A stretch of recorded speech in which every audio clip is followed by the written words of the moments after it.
कुछ गंभीर विषयों पर मैं आपसे सवाल पूछना चाहूंगा। मैं तो सोच रहा था पूरा हो गया। मैं 1 मिनट सर आ रहा हूं, 1 मिनट रुकिएगा। अब पहला सवाल यह है कि क्या स्वामी रामदेव संघ प्रमुख मोहन भागवत जी के बयान से सहमत हैं कि देश में हर मस्जिद के नीचे मंदिर नहीं ढूंढा जाना चाहिए? देखिए, मोहन जी बहुत बड़े विचारक हैं और आरएसएस एक बहुत गंभीर संस्था है, राष्ट्रवादी संस्था है।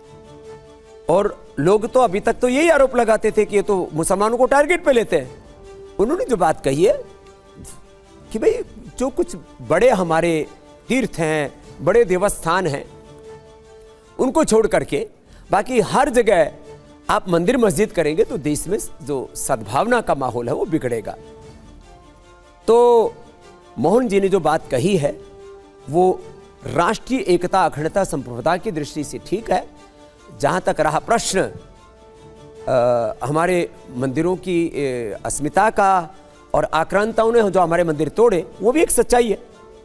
लेकिन मोहन भागवत जी ने जो बयान दिया, उनकी मनसा एकदम ठीक है। कुछ लोगों ने उसको उस परिप्रेक्ष्य में नहीं लिया जिस परिप्रेक्ष्य में, जिस संदर्भ में उन्होंने कहा। आप इससे सहमत दिखाई दे रहे हैं, लेकिन जगत गुरु रामभद्राचार्य कह रहे हैं कि हमें आरएसएस से सीखने की जरूरत नहीं है, आरएसएस को हमसे सीखने की जरूरत है। देखिए, हमारे श्रद्धेय पूज्य रामभद्राचार्य जी, हम उनको बहुत श्रद्धा रखते हैं, वो हमसे बहुत प्रीति करते हैं। तो मुझे लगता है आपस में कुछ मिसअंडरस्टैंडिंग हुई है। तो वो अभी हमारे बड़े भाई रामलाल जी मिले थे पूज्य रामभद्राचार्य जी से। मुझे लगता है वो जो मिसअंडरस्टैंडिंग है वो खत्म हो जाएगी और आपस में हिंदू मुसलमानों में इतनी तनातनी नहीं होनी चाहिए। मैं खुद बोलता हूँ इस बात को कि भाई जितने आज हिंदुस्तान में मुसलमान हैं, उसमें से कुछ चंद को छोड़ करके जो बाहर से आए आक्रांताओं के रूप में, उनके तो वंशधर बहुत थोड़े से, बाकी अपने ही हम वतन भाई हैं। हमारे पूर्वज, हमारा खून, हमारा खानदान, हमारी मूल प्रकृति, हमारी मूल संस्कृति एक ही है। तो ये एकता की बात ज़्यादा होनी चाहिए और आपस में घृणा और नफरत जो है ये कम होनी चाहिए। लेकिन मोहन भागवत जी ये भी कहते हैं कि कुछ लोग विवाद खड़ा करके हिंदुओं का नेता बनना चाहते हैं। वो किस तरफ इशारा कर रहे हैं? अब ये थोड़ी बहुत ज़्यादा एक तरह से कंट्रोवर्शियल बात हो जाएगी, लेकिन ये बात सही है कि विवादों से कभी कोई बड़ा नहीं होता। तात्कालिक रूप से हो सकता है किसी का नाम अखबार में चल जाए, टीवी पर ब्रेकिंग बन जाए, लेकिन आदमी बड़ा जो है वो अपने काम से होता है। इसलिए सबको मिलकर के ऐसा काम करना चाहिए कि हमारे काम से हमारा ही नहीं पूरा हिंदुस्तान बड़ा होना चाहिए, भारत बड़ा। स्वामी जी, आप महर्षि दयानंद सरस्वती जी के उपासक हैं, आर्य समाज के फॉलोअर हैं। दयानंद सरस्वती ने सनातन की भरपूर सेवा की और इतना ही नहीं, पूरी मुखरता के साथ हिंदू धर्म की जो कुरीतियां हैं उस पर बात की।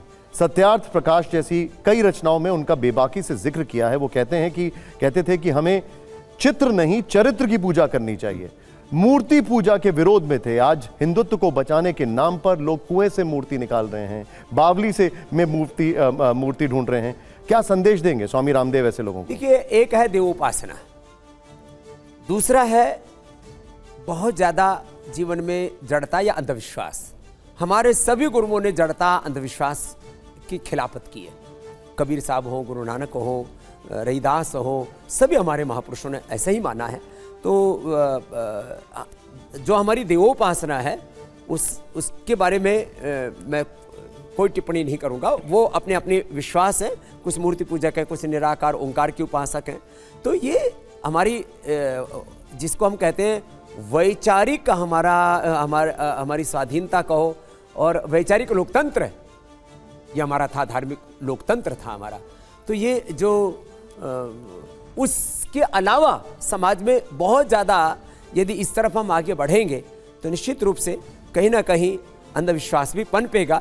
इसलिए विश्वास में अंधविश्वास ना हो, श्रद्धा में अंधश्रद्धा ना हो, विवेक और भक्ति पूर्वक कर्म करे। कर्म प्रधान विश्व रचि राखा, जो जस करे सो ताई फल चाखा, स्वेन कृतना संवदेत कुर्वन्य वेह कर्माणि जिजि विचे छतंग समा। इसलिए हमें अपने कर्म पर 99% फोकस करना चाहिए। हमारी आस्था को दुनिया की कोई ताकत मिटा नहीं सकती। एक सवाल साधु संतों की सीमाओं पर है। एक संत कहते हैं अगर मेरा साथ दो तो मैं हिंदू राष्ट्र बना दूंगा। एक कहते हैं कि पीओके पे हमला कर दो। एक कहते हैं कि बांग्लादेश को मुंहतोड़ जवाब दो। साधु संतों का एक अपना एक अपना दायरा है, अपनी सीमाएं हैं। ये काम तो सरकारों का है, ये साधु संतों का तो काम नहीं है। देखिए, कभी कभी कुछ महापुरुष उत्साह में बहुत कुछ बोल जाते हैं। हमें सबको एक ही बात पर ध्यान देना चाहिए कि आखिर भारत को हिंदू राष्ट्र बना के हम करना क्या चाहते हैं। तो 3 बातें कह रहा हूं बच्चों, आप अभी कॉलेज के स्टूडेंट्स हैं।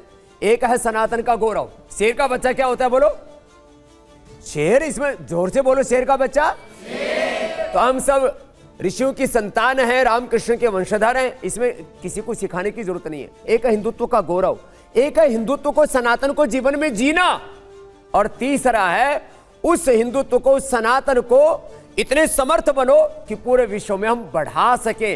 सनातन धर्म को हम युग धर्म तभी बना पाएंगे जब हम खुद शक्तिशाली बनेंगे और संगठित रहेंगे। ये होगा तो सनातन धर्म आगे बढ़ेगा।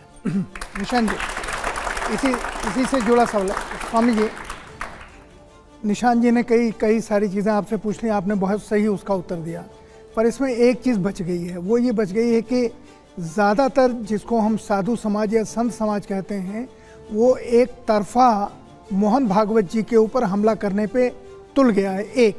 और बात यहाँ तक चली गई है कि बहुत सारे साधु संतों ने ये मांग शुरू कर दी है कि संसद में हमारे लिए सीट रिजर्व होनी चाहिए और हमको संसद में जाना चाहिए। यानी उनको अब प्रधानमंत्री, गृह मंत्री और संसद सदस्य बनने की लालसा भी मन में शुरू हो गई है।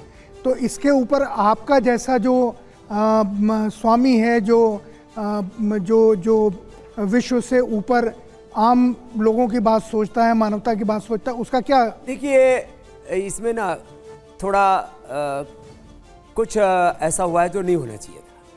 अशोभनीय कहो, अनवांटेड कहो, या बहुत दुर्भाग्यपूर्ण कुछ ऐसा रहा कि कुछ लोग ऐसा भी कह रहे हैं कि धर्म संसद में ऐसा प्रस्ताव लेके आएंगे। कुछ सोशल मीडिया में इस तरह की भी तो एक बहुत बड़ा गैंग है जो कह रहा है कि मोहन भागवत को बहिष्कार कर दिया सब साधु संतों ने, फलाना कर दिया।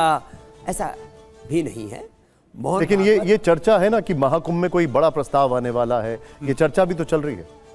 ऐसा ये मुझे लगता है ये हवाई है, इसलिए हमको जमीनी बातों पर विश्वास रखना चाहिए। ये कुछ लोग सुर्रे छोड़ देते हैं, तो एक सुर्रा है। आपको लगता है कि कुंभ जैसे धर्म संसद में राजनीतिक मुद्दों से बचना चाहिए? कुंभ विशुद्ध रूप से एक आध्यात्मिक पर्व है, उसका राजनीतिकीकरण तो कभी नहीं होना चाहिए। और हमारे श्रद्धेय मोहन भागवत जी हों या आरएसएस हो, वह एक राष्ट्र की सेवा में उन्होंने एक बड़ा योगदान दिया है, तो उनके योगदान का आदर होना चाहिए, उसका अनादर नहीं होना चाहिए। आप जाएंगे क्या धर्म संसद में? आप कुंभ में धर्म संसद में जाएंगे क्या? अभी मैं तत्काल तो नहीं जा रहा हूं, कुंभ में तो हम जाएंगे, वो हमारी आस्था है।